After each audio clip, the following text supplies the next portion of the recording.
imagine stepping into, arguably the most dynamic, wealthy, opportunity-rich job market in human history. Right.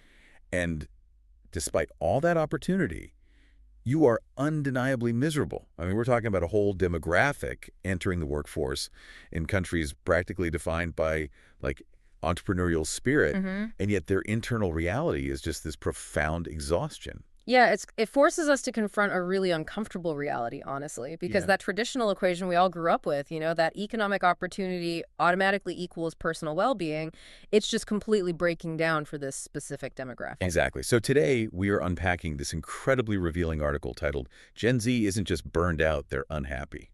Such a powerful title. It really is. And it breaks down this new, highly rigorous data from the 2026 World Happiness Report, which was put together by researchers at Oxford University in partnership with Gallup. So the mission for our deep dive today is twofold.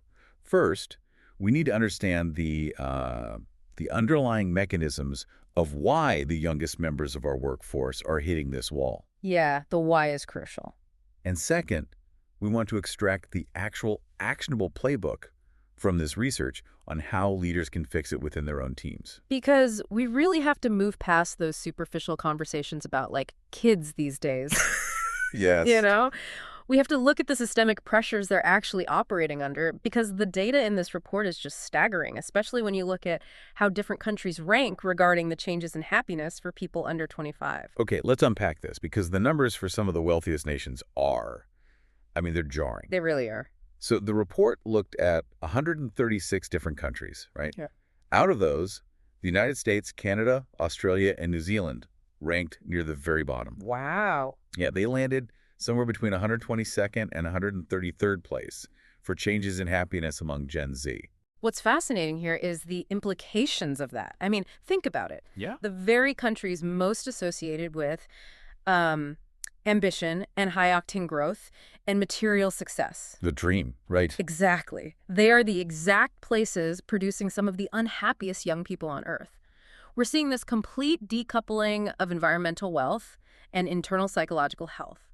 Gen Z employees are officially the unhappiest group in the workforce. I was trying to think of how to describe this, and it's almost like it's like taking a seed and planting it in the most expensive, nutrient-rich soil on the planet. Okay, yeah. And then you just watch it inexplicably wither. Like, the resources are technically there, right? Right, the soil is supposedly perfect. Yes, but they aren't translating into growth or momentum. So obviously we have to ask why. If sheer economic opportunity isn't making them happy, what is actively dragging them down? Well, if the source material points right at the environment this generation was raised in. Which is a digital world. Exactly. The digital landscape is like this invisible variable in the modern workplace. But the research really demands that we be highly precise here, because it's so easy to just fall into that lazy narrative of, like, phones are bad. Just put the phone away, yeah. Right. But the data from the 2026 report reveals this crucial nuance about how technology is actually consumed. It's not just about screen time.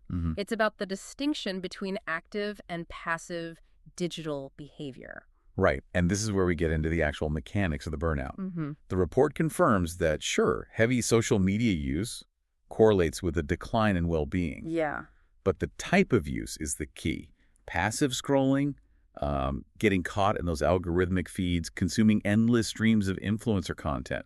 Those are the specific mechanisms that just drain a person's psychological reserves. Because if we look closely at how a passive feed works, it relies on a slot machine psychological mechanism. Oh, that's a great way to put it. Yeah, the user is basically stripped of their agency. They aren't actively searching for information. They aren't building a connection. They're just receiving whatever the algorithm decides to serve them next. Just pulling the lever over and over. Exactly, pulling the lever. There's no completion metric, there's no end goal, and there's absolutely no sense of accomplishment.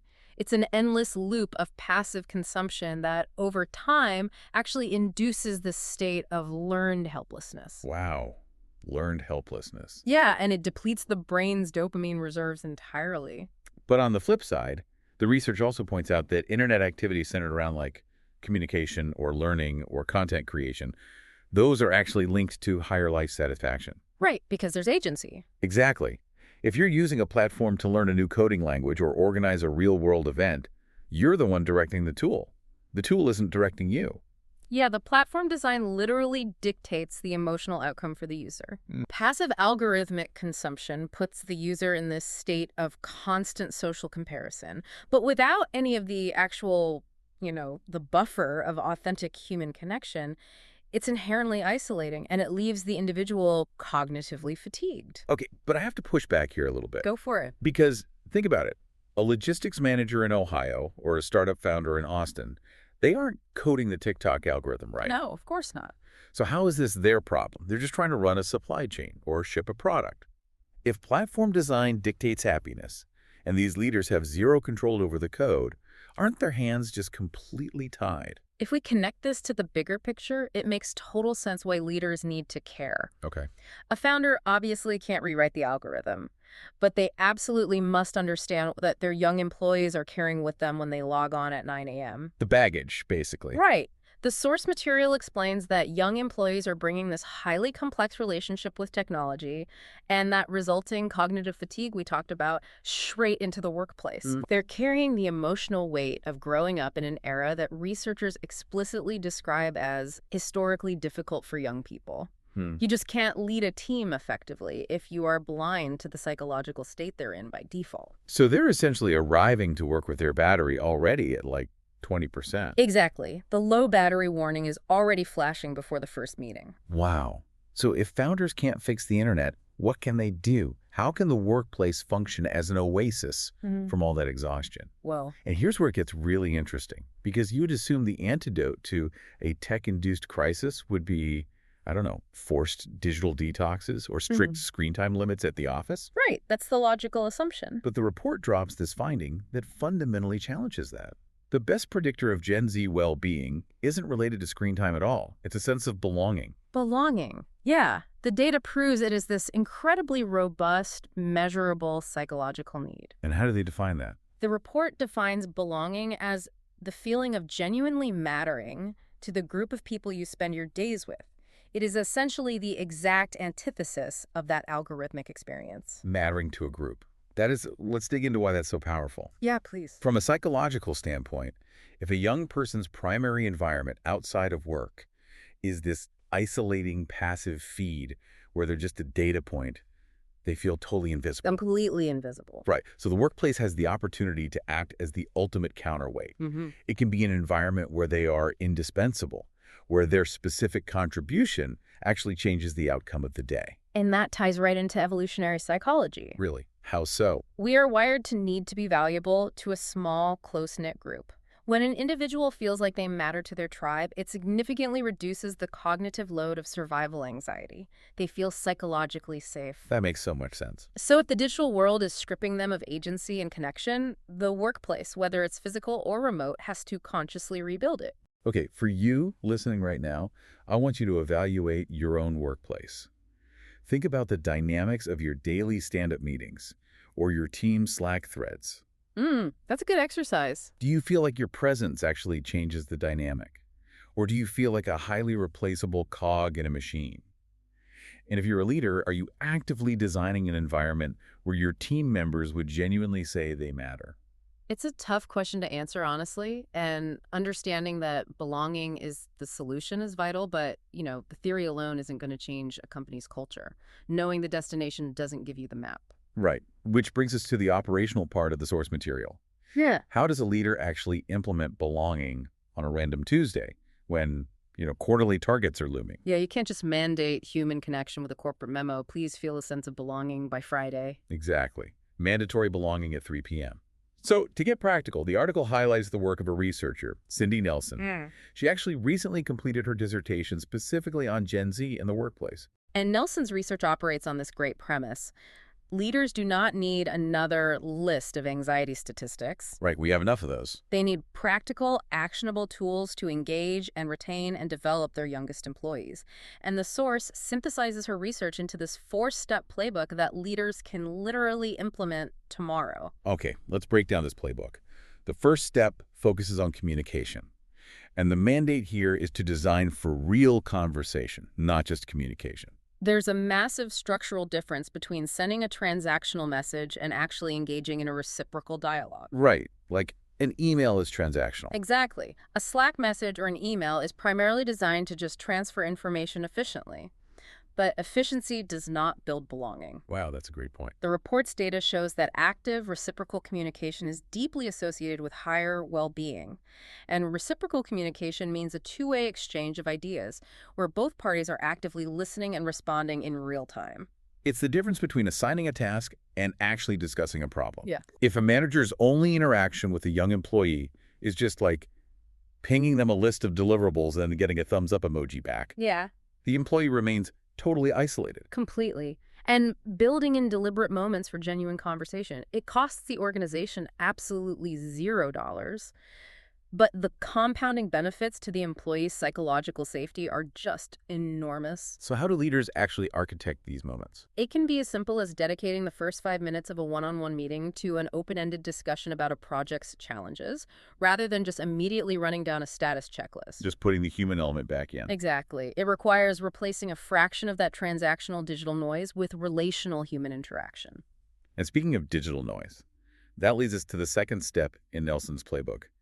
Leaders need to audit how their team is actually using technology at work. This is huge. It turns out the workplace often mimics the exact same passive consumption loops that drain Gen Z on social media. Right. Most founders and managers are severely disconnected from how much of their team's workday is just swallowed up by low-value digital friction. What does that friction look like in practice?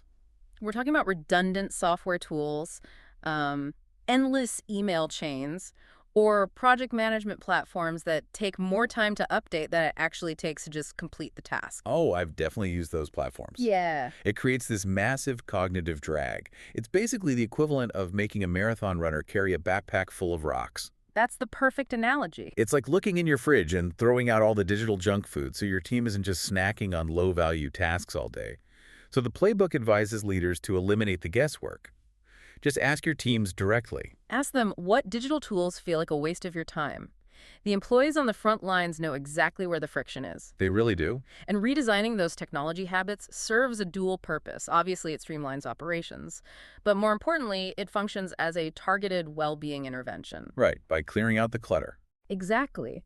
By clearing out that digital clutter, you reduce the passive administrative consumption that drains their mental state, and that frees up cognitive bandwidth for the active creative work that actually fosters a sense of accomplishment. Okay, so once you clear away that toxic tech friction, you have the bandwidth to focus on what actually moves the needle. Which brings us to steps 3 and 4. And this is a really provocative piece of Nelson's research. Yeah, this is where it gets challenging for some traditional managers. Leaders must begin treating belonging as a hard business metric. The playbook suggests building what they call belonging checkpoints into leadership rhythms. Because if belonging is the single most powerful predictor of well-being, and well-being dictates performance, then belonging can no longer be relegated to, like, an annual generalized HR survey. Okay, but pushback time again. Measuring belonging. Yeah. How do you put a KPI on a feeling without it becoming this dystopian, forced, fun corporate exercise? Rate your belonging from 1 to 10. Yeah, no, right. I can hear managers asking, how do you track a subjective emotion the same way you track quarterly sales or customer acquisition costs? This raises an important question, but the answer is that you measure it through direct qualitative inquiry during routine check-ins. A belonging checkpoint isn't a numerical scale. Okay. It's a manager asking specific, targeted questions during a one-on-one.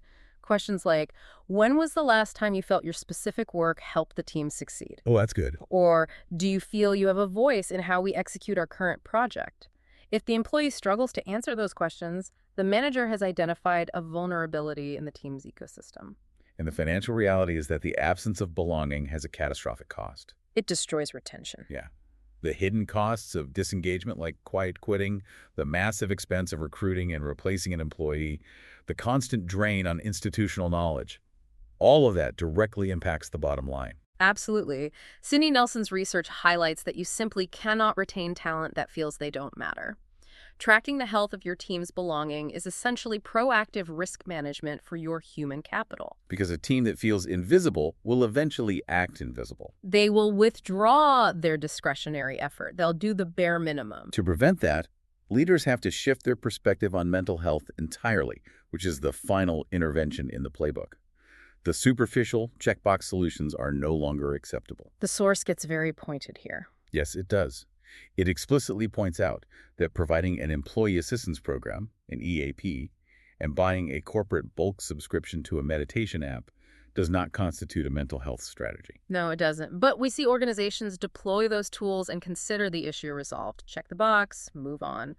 But offering a meditation app does not alter the environment that is causing the distress in the first place. Exactly. If you employ young people today, you must acknowledge the historical context of the world they're navigating. And the goal isn't for managers to become therapists, right? You aren't supposed to diagnose your team members. No, definitely not. The goal is to build an infrastructure of psychological safety where admitting a struggle isn't viewed as a career-ending vulnerability. Because if a young employee believes that admitting they're feeling burned out or overwhelmed will result in, a covert performance improvement plan or cost them a future promotion. They'll just hide it. Exactly. They will camouflage their struggle until they completely crash. The most effective founders meet their Gen Z employees where they are. And meeting them where they are requires human-to-human empathy, not a sterile HR protocol. Right. It means a leader actually saying, I see that you're carrying a heavy load right now. How can we restructure your priorities this week? That level of genuine support fundamentally changes an employee's relationship with their work. It replaces isolation with integration. Well said. So let's pull all of these threads together and look at the broader territory we've explored today. It's been a journey. We started with the jarring paradox from the 2026 World Happiness Report.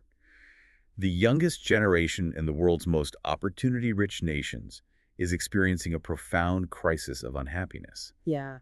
We explored the neurological and psychological drain of passive, algorithmic digital environments, understanding that our employees are arriving to work already cognitively depleted. And through the research, we identified that the most potent countermeasure is not found in technology, but in that deep evolutionary need for belonging. Right.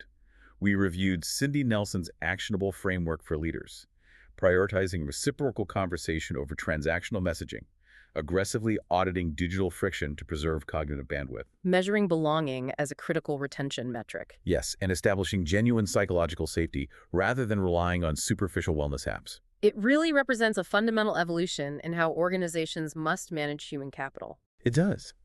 And as we synthesize all of this, I want to leave you with one final thought to explore on your own.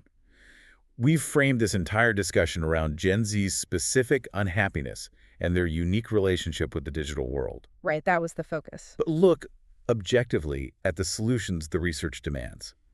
Eliminating useless technology that wastes time, prioritizing genuine human connection, ensuring every individual feels their work truly matters, and building an environment where it's safe to be a human being who occasionally struggles. None of those interventions are exclusively beneficial to a 24-year-old. Exactly. Those are just the hallmarks of a highly functional, healthy organization. So the question is this. If Gen Z's profound unhappiness is the alarm bell forcing companies to fundamentally redesign how teams communicate and to prioritize genuine belonging over blind, machine-like productivity, could Gen Z's crisis actually be the exact catalyst we needed to fix broken, alienating workplace cultures for every single generation? maybe they aren't the problem to be solved. Maybe they're the canary in the coal mine that forces us to build a better mind. I love that. Thank you so much for joining us on this deep dive. We really challenge you to take these insights, especially those belonging checkpoints, and actually implement them in your next team meeting. The data is clear. An environment that actively fosters connection is the only place where real growth can happen. Take care of your team's environment, and we'll catch you next time.